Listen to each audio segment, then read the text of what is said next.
Mga kababayan, ma'am sir, this is Jam, the Filipino channel, ang inyo pong lingkod. So today is November 6, 2025 at tayo ngayon ay papunta diyan sa may Green New Wine and Oil. Dito yan sa may Ministries General Bautista Street, Batis, San Juan. At dadalhin po natin yan sa may Town Auckland, Harvard Street, pinagkaisahan Makati City po yan. Okay, so magbabalik po tayo mamayang konti. Pag nakuha na po natin sila, disclaimer lamang po ang content po natin ay kalsada at hindi ang passenger. Kaya nga naman, sakasakali man po na may marinig kayo mga pangalan ng lugar, pangalan ng tao, pangalan ng organizations, government o private man yan, ay wala pong kinalaman ng channel na ito at wala pong pinapatungkulan. Lahat po ng pinag-uusapan dito ay pawang dito lamang po yan sa loob at wala pong pinapatungkulan sa labas. Okay po, magbabalik po tayo mamaya konti pag nakuha na po natin sila. At samantalang tayo ay papunta doon ay makinig tayo ng mga nagbabagong balita at mga talakayan na pinadeport ng US at siya ay nandito na ngayon sa Pilipinas at nakikipagtulungan para dito mabigyan siya ulit ng opportunity ng DMW, Department of Migrant Workers. Makakausap natin si Gina Yatar via Zoom. Gina, good morning sa programa Kabayan, Danny Buenape.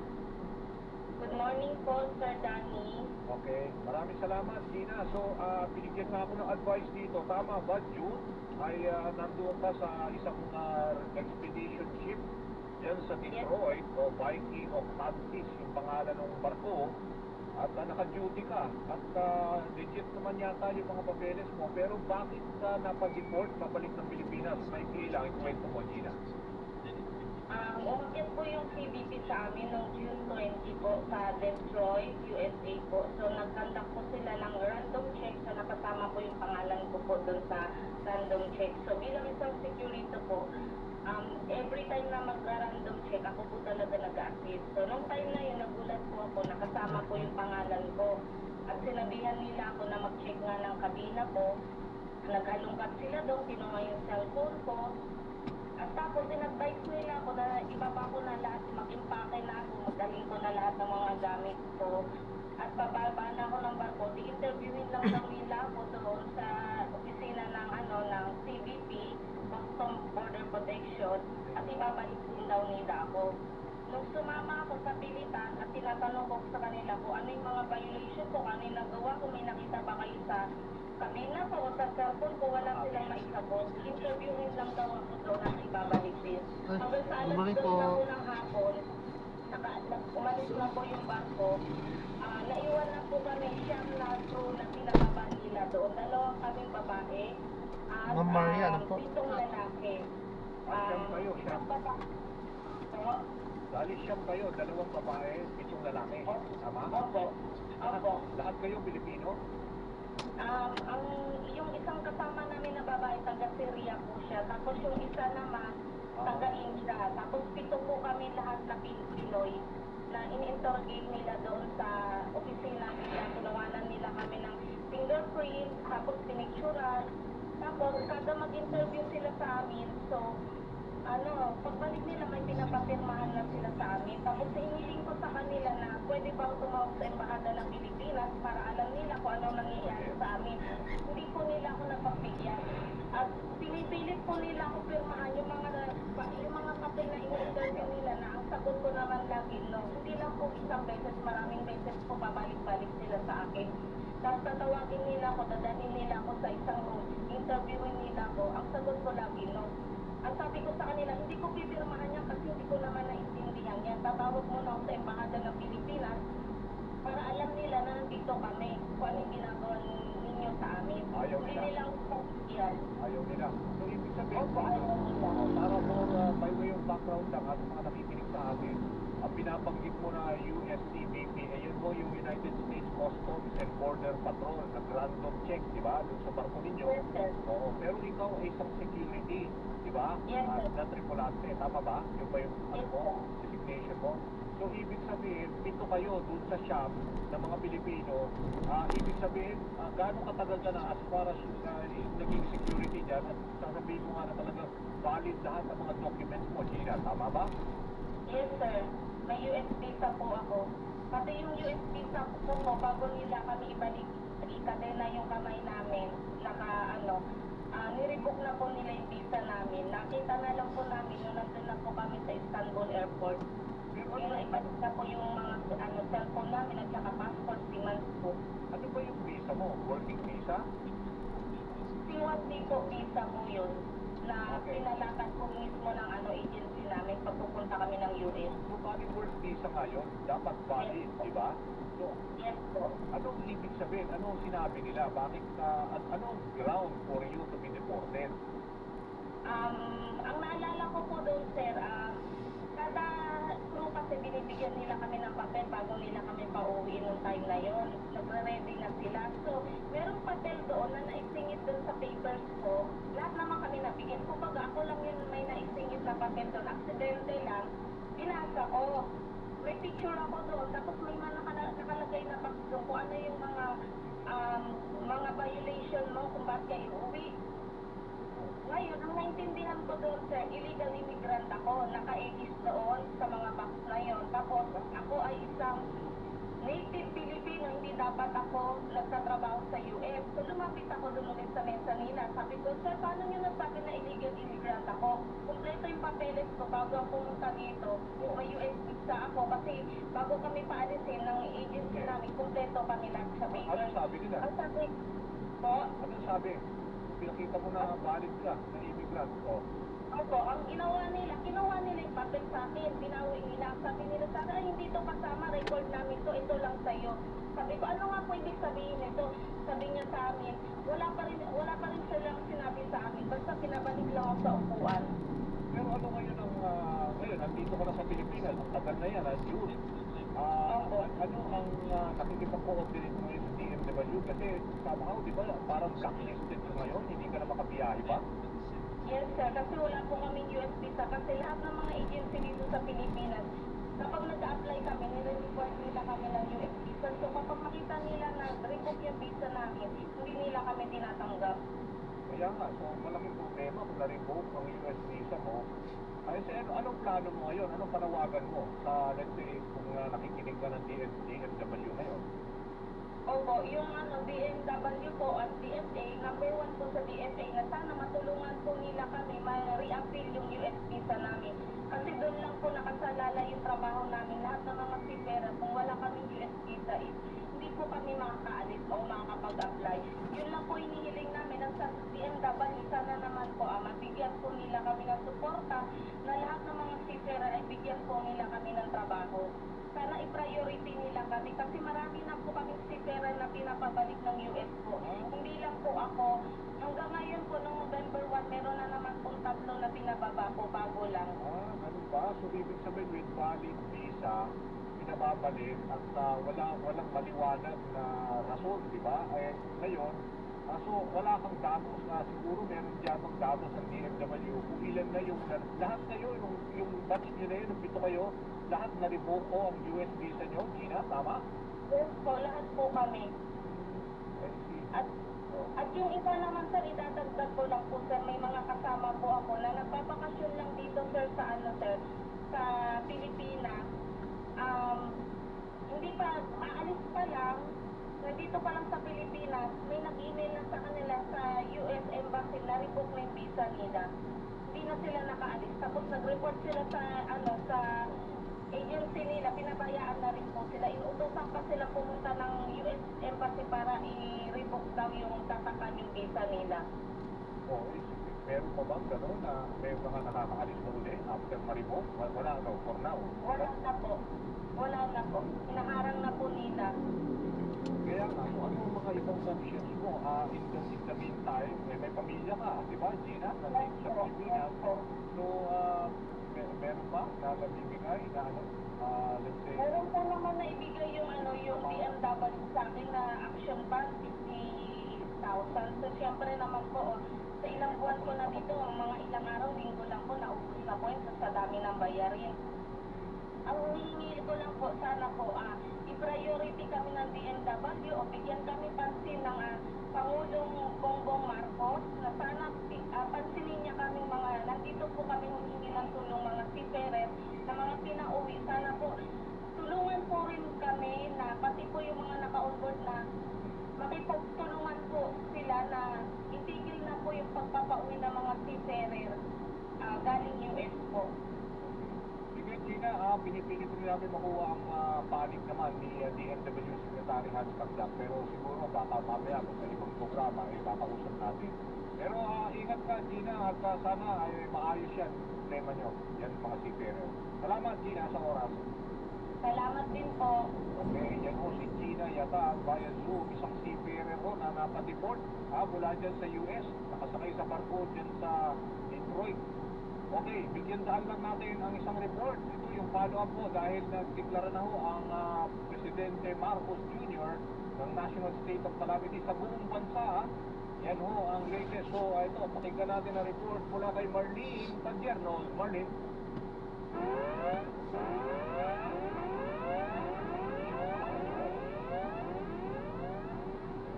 Dani, nagdeklara na nga ng State of Calamity sa Pangulong Ferdinand Marcos Jr. dahil sa matinding epekto ng bagyong Sino. Dinasahang mas malawak pang pinsala ay dudulot ng bagyong Uwan. Ito ang inimunsyo ng Pangulo sa kanyang pagharap sa media ngayong umaga. Kasama ng isinagawang situational briefing kasama ang ibang ahensya ng pamahalaan sa NDRRMC.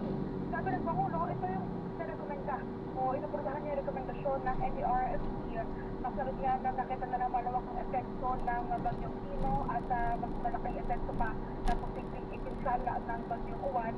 Kaya inaprubahan niya na agad ang rekomendasyon ng Chief of National Calamity. Pero para Pangulo sa pamagitan nito, inaasahan ng mas mabilis na ang paglalabas ng emergency funds na gagamitin para sa mga apektadong kalamidad. At yun na rin ang inaasahan din ang mas mabilis pa ang procurement process sa mga kinakailangan pang mga kagamitan para sa pagtugon sa mga biktima ng bagyo. Yan ang balita. Marlene. Yes. Meron bang plano si Presidente na lumipad ng Cebu? Meron bang sinabi? O kaya sa Southern Leyte, yung mga tinamaan ng Titino? Sa ngayon, Dani, patuloy yung kanilang ginagawang pagpaplano. Wala sa nabatis kanina kung magkakaroon siya ng biyahe patungo doon sa mga lugar na apektado o yung lalagsan ng bagyong Sino. Pero sinabi niya kanina na hindi nila papabayaan ng pamahalaan yung mga una na naapektuhan ng bagyong Sino. Sabi pa ni Pangulo kanina, kabila din doon sa kanilang binabalanse ngayon ay yung deployment ng mga tao. Sa ngayon kasi, yung mga personnel ng pamahalaan ay nakadeploy doon sa mga lugar na naapektuhan ng bagyong Sino.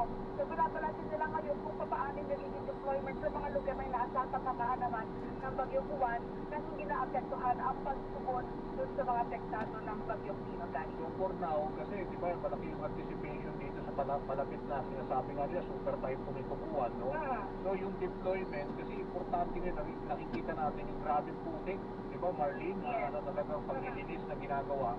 Eh lahat naman, all, bracing themselves, o yung mga Red Cross, tinawag lahat ng ahensya. So ibig sabihin, lahat ito ay posibleng nandoon na, manatili na muna habang nasa-anticipate sa bagyo na parating. Yes. Tama ka dyan dahil sa mga oras na sa ngayon, since may mga naapektuhan na ng bagyong Sino, may mga personal na nakadeploy doon sa mga apektadong rehiyon ng bagyong Sino. Pero kagaya na naman kanina ay sinabi ni Pangulo na binabalansin nila kung paano magiging deployment para mahati kung ilan yung deploy doon sa mga matatamaan ng bagyong Uwan at yung ilan yung mapapanatili doon sa mga tinamaan ng bagyong Sino. Dali. Meron bang binigay na, let's say, datos kung magkano i-release na pondo? Yan ba, sarili niyang kanyan, emergency fund? Meron gano'n?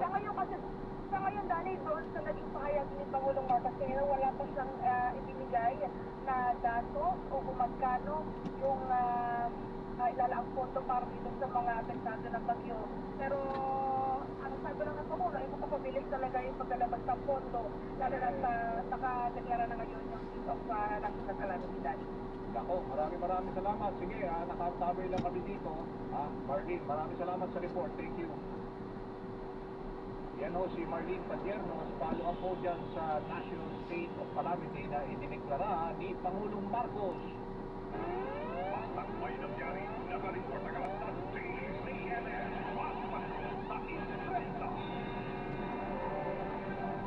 Okay, bago kami magtapos, ito, pasalamatan ko lang yung mga nakikinig sa atin ngayon. 11,000 home viewers natin dyan sa YouTube channel, Alumna 005, Eric Cas, Maricoy, Rio Dizon, Eliazar Isidro, Vladimir De Leon, Renato Otaner, Big Bro, syempre ito si Maria Dulce Orate, Coach Kyle Edith, Lina Ho, Sara Concepcion, Mara, Omar Cañete, salamat po sa panonood. Apple Tumimbang, Ramji Alumeneda, Cecilia Requillas Brown, Ea Floresca, YouTuber RC, John Simon Ortiz, Malot, Juanito Alonso, Charlie Malong, Jessica Selas, at syempre Nona Damian, sila Richard Merck, yan, Lina Ho, syempre, at Dulce Orate, lagi yung nanonood, at si Dodo Reyes, at yung ating mga kasama dyan sa Sitio Civil Homeowners Association, sila Hener Batalya.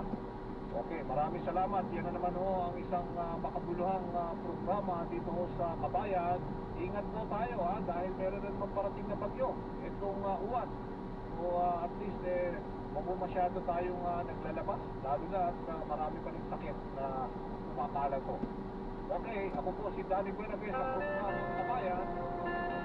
So, nagsiservisyo, Linya Corpus at Rich Bustos. Bye-bye!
bagyo ay ang sinasabi papuntang norte ito eh. So hopefully talaga na ay hindi na maramdaman dyan sa Iwan, dyan sa inyo sa eastern Samar, tama ba? Doon. And also, doon, pinapahuli na lang nakita ko yung relief operations ninyo. Kumusta naman yan? Ilan na yung nabigyan natin ng relief goods? Anong pinapamigay? At ano pa yung pinakakailangan ng ating mga kababayan dyan? Ilan ba yung apektadong pamilya? Yung affected family ito ay sumabot ng 2,500 families. At yung number one talaga na pangangailangan nilang police na MSWD ay tubig, pagkain, at saka yung gagawin nilang temporary shelter which is with that. At yung iba naman ay mayroong mga zona na may mga zona na dito sa LGU na may mga nag-donate at may mga nag-donate din ng mga residente mula dito sa mainland ng Iwan para sa mga residente sa Umuanon Island. At yung ibinigay kanina ng opisina ni Governor McCord Sumolen ay 40 sacks ng bigas. At ito ang turnover naman na papunta mo ng Island at ibibigay sa mga nangangailangan ng residente. Pero tinawag mga kape at ang mga canned goods. Right. Ako, maraming salamat sa iyong update mula dyan sa Iwan, sa Samar. Mag-ingat kayo, Don Chu. Salamat sa iyo. Puntaan naman natin ang report kung saan sa pagdedeklara ni PBBM ng State of National Emergency sa Pilipinas, ano nga ba ang ibig sabihin nito? Alamin natin mula kay Radyo Patrol, Marlene Paternos. Marlene.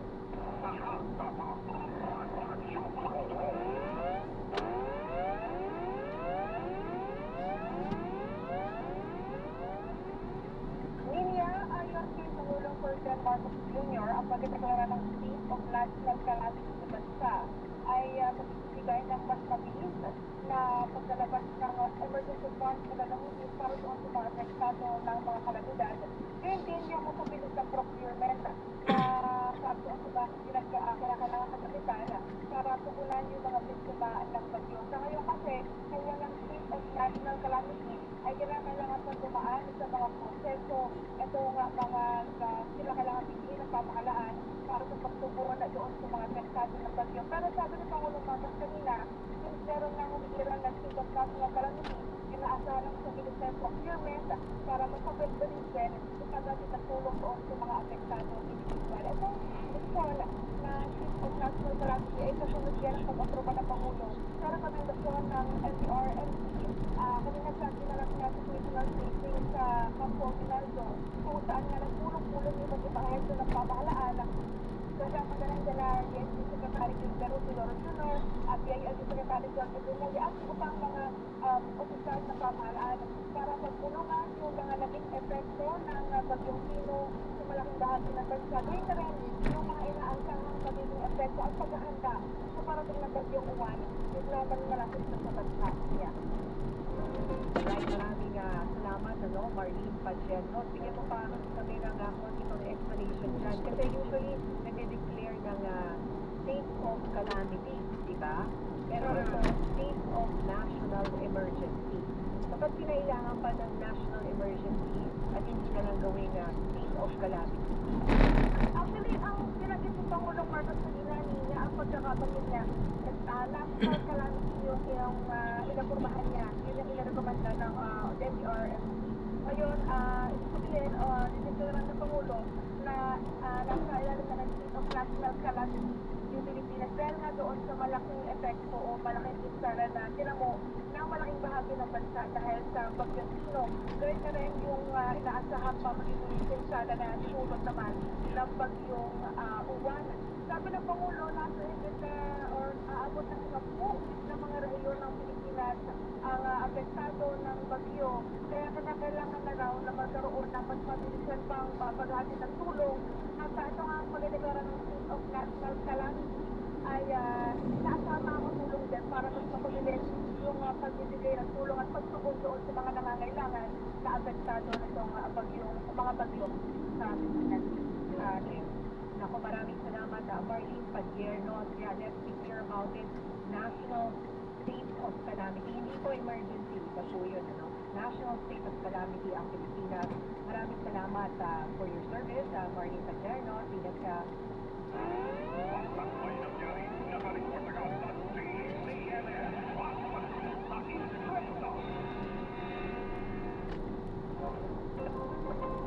Ngayon naman, puntahan natin ang residente, isang residente po ng El Nido, Palawan. Sabi ka natin, pati po El Nido ay apektado dito si Bagyong Pino. Alamin natin yung sitwasyon nila ngayon dyan sa Palawan. Kasama natin sa linya ng telepono si Jubilin Recayman. Magandang umaga sa iyo, Jubilin. Hello ma, magandang umaga po. Saan ka ganda dyan sa El Nido, Palawan?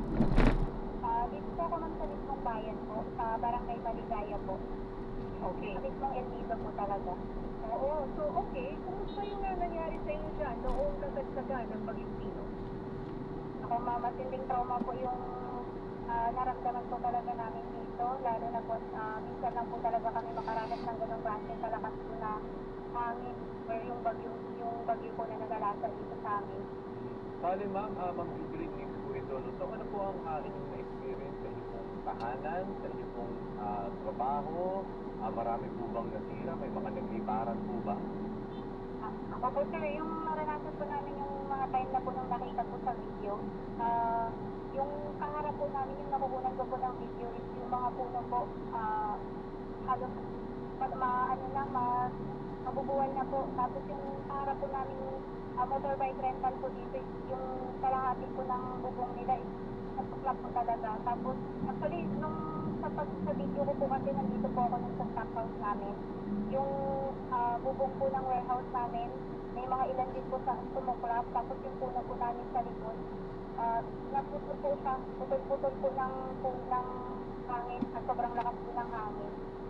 Ma'am, sabi niyo po sa staff house, ano pong trabaho po ninyo? And alam po namin, marami po mga turista rin sa Palawan. So, kamusta na po sila? Ayun po.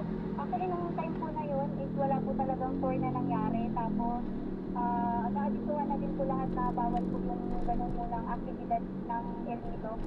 Lahat po sila is naka-safe sila sa mga evacuation center, tapos sa mga hotel po nila.